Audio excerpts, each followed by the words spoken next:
Halo Jebret Tim yang lagi nonton Radot Valen.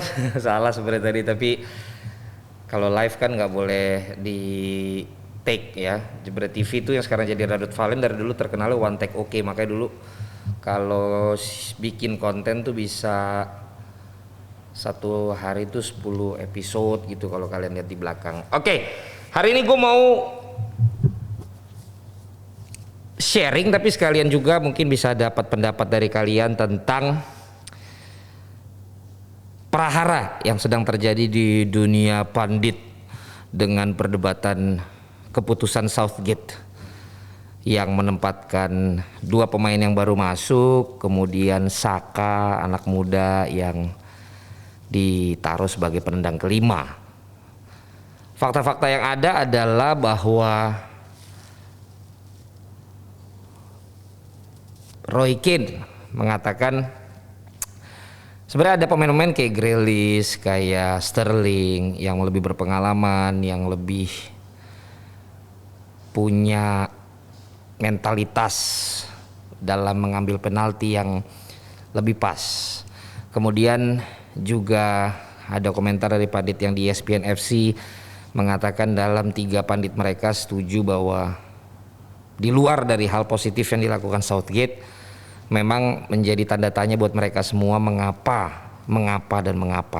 Juga ditarik keluarnya Henderson, dan yang paling krusial adalah menempatkan 2 pemain yang memang sudah disiapkan untuk menendang penalti, tapi kan dia belum merasakan atmosfer gamenya yang menurut mereka tuh harusnya sebagai pelatih bisa mengubah susunan penendang. Dan yang mereka paling sepakati adalah kenapa beban penendang kelima ditaruh kepada seorang Saka, anak muda yang menendang penalti, catatan rekornya juga bukan penendang penalti, kemudian juga bermain dalam partai final yang selama 55 tahun belum pernah untuk mengalami hal tekanan seperti kemarin. Juga ada tapi yang mengatakan seperti Mourinho bilang bahwa dia pun pernah mengambil keputusan untuk Ronaldo, Messi sama satu pemain berpengalaman lain, tapi gagal juga gitu. Jadi nggak melulu itu keputusannya salah, karena bisa jadi justru yang anak-anak muda dianggapnya nggak ada beban, itu malah bisa jadi buat kejutan. Tapi kemudian menanggapi pernyataan pemain-pemain besar pun bisa salah dalam menendang penalti atau bisa gagal. Itu juga ada yang mendebat bahwa tapi kalau tidak jadi gol, biarlah beban itu dialami oleh pemain yang sudah besar, yang sudah berpengalaman seperti itu, sehingga sebagai pemain besar sudah terbiasa dan wajar untuk menerima beban tersebut. Jangan kepada pemain-pemain muda yang kalau memang gol dia akan jadi pahlawan, tapi ketika tidak gol, dampak psikologis setelah kegagalan itu yang dikhawatirkan bisa mengganggu mentalitas mereka. Dan ini sudah bisa kelihatan ya, Rashford penghargaannya di mural di tembok di Manchester United ada yang coret-coret dengan bahasa kasar walaupun sudah ditutupi lagi dengan para fansnya. Saka ya juga mendapatkan racial abuse di sosial media, sehingga harus ada campaign untuk menghadapi itu gitu loh. Dan kita nggak akan pernah tahu nanti dalam sepanjang liga apakah fans-fans lain selain klubnya juga akan menganggap dia sebagai biang kekalahan. Ditambah lagi dengan kalau sampai rasis seperti itu, kan itu sangat mengganggu ya, apalagi mentalitas seorang anak muda gitu loh. Sehingga para pandit itu mengatakan bahwa Southgate lah. Roy Keane malah pedes kan, dia bilang harusnya Grealish tuh, kalau gue jadi Grealish atau Sterling gue akan bilang udah gue yang akan ngambil tendangan itu, gak usah lu. Dan itu yang membuat Grealish kemudian panik, dan dia juga membuat pernyataan. Dia bilang bahwa semua keputusan yang Southgate ambil itu sudah tepat. Dan kalau penalti itu dikasih ke gue tuh sangat pengen nendang penalti itu. Gue bukannya nggak pengen atau nggak berani nendang penalti, tapi itu sudah keputusan pelatih. Jadi gue berani sebenarnya. Dan itu pun menjadi bahan omongan pandit di sana. Apakah sepatutnya Grealish bereaksi seperti itu ataukah lebih baik dia tetap menjaga keharmonisasian tim setelah Piala Eropa ini? Karena dari pernyataan itu sepertinya dia pasif agresif. Sepertinya dia membela dalam bahasa yang halus bahwa gue nggak takut loh, tapi emang gue nggak diminta untuk nendang penalti gitu. Tapi kalau Roy Keane kan selalu bilang ya kalaupun nggak gitu lu harusnya ngomong, lu minta kan gitu kan. Jadi ini memang pro dan kontra. Akhirnya gue melihat juga Southgate kemudian dalam press conference setelah partai final dia ditanya tentang hal tersebut, dia bilang bahwa semua itu adalah tanggung jawab dia. Dan itu adalah jawaban yang menurut gua tidak reaktif dan tidak membela diri dan tidak menimbulkan banyak statement-statement yang lainnya karena dia sudah mengambil responsibility itu. Nah, dari sini kita bisa melihat bahwa media Inggris ini memang luar biasa ya kalau mengolah dari apa yang terjadi. Makanya gue bisa bilang waktu itu kalau Inggris menang maka 4 tahun mereka akan menggunakan narasi bahwa mereka lah juara dan raja di Eropa yang sudah coming home. Tapi ketika gagal maka mereka pun akan mencari dan memiliki berita lain, dan ternyata beritanya malah bukan yang lebih negatif ke lawannya tapi justru mengkritisi keputusan pelatihnya. Ada sih memang yang juga mengkritisi permainan Italia, bahkan ada meminta petisi untuk ditanding ulang, tapi tentu itu nggak masuk akal dengan catatan main kasar, Chiellini narik baju, yaitu ya menurut gua hanya akan angin lalu aja lah. Tapi inilah Inggris, lu bisa jadi darling, bisa jadi yang kesayangannya mereka, tapi juga bisa menjadi musuhnya mereka gitu. Dan menurut gua bukan Saka aja sebenarnya yang akan stres ya, tapi menurut gue Southgate itu stresnya bukan main, teman-teman semua. Karena kita tahu waktu di tahun 96 dia adalah penendang kelima seperti Saka mengelawan Jerman di semifinal dan dia gagal.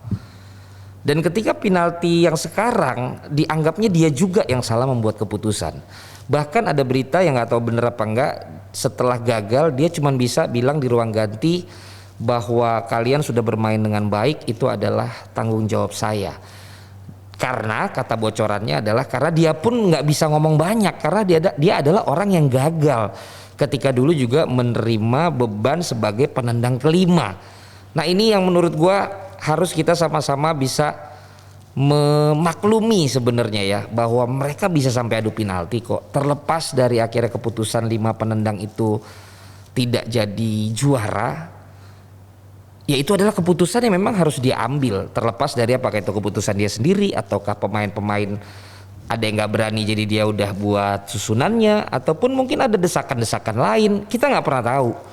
Dan udah banyak yang mengulas itu. Tapi yang gue pengen share ke kalian adalah, bisakah kalian bisa melihat beban yang gini, kalau kita mempertaruhkan dalam pertandingan itu menang atau kalah, yang tadinya lu bakal menang nggak tahu jadi kalah, itu bisa berlipat kali ganda ya. Tapi itu bisa dicari lagi, walaupun juga bisa kena juga sih secara psikologis. Tapi yang menjadi aktor utama di final itu guys, kalian bisa bayangkan nggak sekarang stresnya gimana, nggak bisa tidurnya gimana, keluarganya gimana ngadepin semua pemberitaan itu yang sekarang nggak bisa, cuman nggak beli korannya, nggak lihat korannya karena sosmed ada semua dan lain sebagainya. Southgate itu isunya bahkan dulu waktu dia gagal penalti dia sampai sempet kemana-mana gitu loh untuk menenangkan dirinya, sempet isunya ke Bali untuk mencari ketenangan dan lain sebagainya. Dan sekarang dia sebagai pelatih pun mengalami hal yang sama dan dia dianggap yang gagal untuk mengambil keputusan yang tepat. Sementara analisa-analisa pandit juga yang lain kan melihat beban dari Saka, tapi dia mengarahkan bola sebenarnya dengan tepat. Tetapi ya ada seorang Donnarumma yang sudah sangat percaya diri pada saat menendang penalti. Jadi inilah dia memang yang menjadi beban ketika menangani dan berada di tim nasional Inggris. Dan itu remind me dengan tim nasional kita. Semua yang ada di tim nasional kita baik sebagai pemain dan pelatih official pasti bebannya juga tinggi. Dan bisa kalian bayangkan kalau kita ya beban itu ada pada netizen Indonesia doang. Nah, Southgate dan teman-teman semua anak buahnya di sana itu beban bukan hanya warga Inggris, Britania Raya, tapi juga seluruh dunia. Jadi kalian bisa bayangkan betapa beban yang dialami sekarang ini buat psikologis mereka. Dan ini yang akan tampaknya akan terus menjadi perbincangan sampai dengan liga akan dimulai. Setelah liga akan, menurut gua ini akan terus diomongin sampai liga akan dimulai, karena itu adalah seksi beritanya. Dan nanti ketika liga akan dimulai mulai berkurang, tapi ya kalau ada momennya itu akan diungkit lagi, terutama kalau liga akan dimulai yang akan diungkit adalah pemainnya. Makanya menjadi penting untuk Southgate kalau masih menjadi pelatih sampai dengan Piala Dunia, ini cuma selang 1 tahun. Jadi akan 500 hari lagi menuju Piala Dunia, karena nggak bulan Juli tapi bulan Desember, untuk dia membuktikan apakah dia bisa bangkit dan apakah memang kebetulan atau enggak mereka bisa sampai final. Jadi gua melihat dari sisi psikologis yang saat ini mereka alami. Gua nggak tahu deh Southgate sekarang stresnya akan seperti apa. Apakah dia malah udah terbiasa atau tambah stres? Gua nggak tahu. Tapi yang gue pengen analisa di sini adalah bahwa Southgate sangat berani untuk membuat keputusan tersebut. Dibandingkan dia berani untuk menunjuk, dia sangat berani tapi dia tidak cukup berani untuk menunjuk pemain yang memang jokernya pada saat penendang kelima. Jadi gua sedikit menyelipkan dari bahasan gue ini adalah bahwa sama sih, terlepas dari Grealish, Sterling, Luke Shaw, Joe Stone atau siapapun itu, harusnya Southgate tuh punya keberanian untuk menunjuk, walaupun misalnya dia menolak dan lain sebagainya, yang menjadi joker di penendang kelima. Karena Pickford juga sudah sangat oke ya, yang gua nggak sangka bisa menangkis 2 tendangan, termasuk Jorginho yang di penentuan itu yang membuat jadi tegang banget kan semua penonton maupun juga Saka. Nah, buat kita di sini ya penting buat kita juga untuk kita harus memperhatikan apakah pada saat kita di posisi mereka kita bisa berada dalam kemampuan untuk menghadapi itu semua apa enggak gitu. Jangan kita cuman hajar kasih analisa kenapa, tapi kita belum mikir kalau kita berada di posisi itu, karena kita nggak pernah tahu pada saat itu apa yang sebenarnya terjadi, beban apa yang ada di benak mereka semua, gambaran apa keputusan yang harus diambil. Nah, itu tentunya sangat sulit untuk kita posisikan karena kita juga belum tentulah bisa setenang Southgate saat kita berada di posisi tersebut. Jadi kalian kalau punya pendapat berbeda boleh share di kolom komen ini. Menurut kalian apakah memang media-media Inggris termasuk dari seluruh dunia memang patut nggak untuk memberikan tekanan tambahan buat mereka sampai dengan sekarang, ataukah menurut kalian it's just a game, apalagi penalti itu merupakan katanya Russian roulette, walaupun gue sekarang udah nggak terlalu setuju karena itu juga perlu persiapan. Menurut kalian gimana guys? Dan apakah kalian termasuk orang yang terus mengkritisi, ataukah kalian orang yang sudah punya analisanya tetapi kemudian ya ini harus move on, that's final game, menjadi pembelajaran? Silakan tulis di kolom komen kalian, dan nanti kita akan lanjut lagi di Radot Valen di playlist jebret komen lainnya, dimana gue akan sharing tentang komen-komen yang sedang ataupun yang akan menjadi momen-momen untuk pertandingan sepak bola. Ya, gue akan fokus di situ karena ini playlistnya jebret komen. Terima kasih yang sudah menyaksikan ini, share, like, comment, and subscribe. Jangan lupa Radot Valen yang dulunya Jebret TV dan juga Jebret Media TV. Terima kasih, sampai ketemu lagi di episode selanjutnya. Thank you.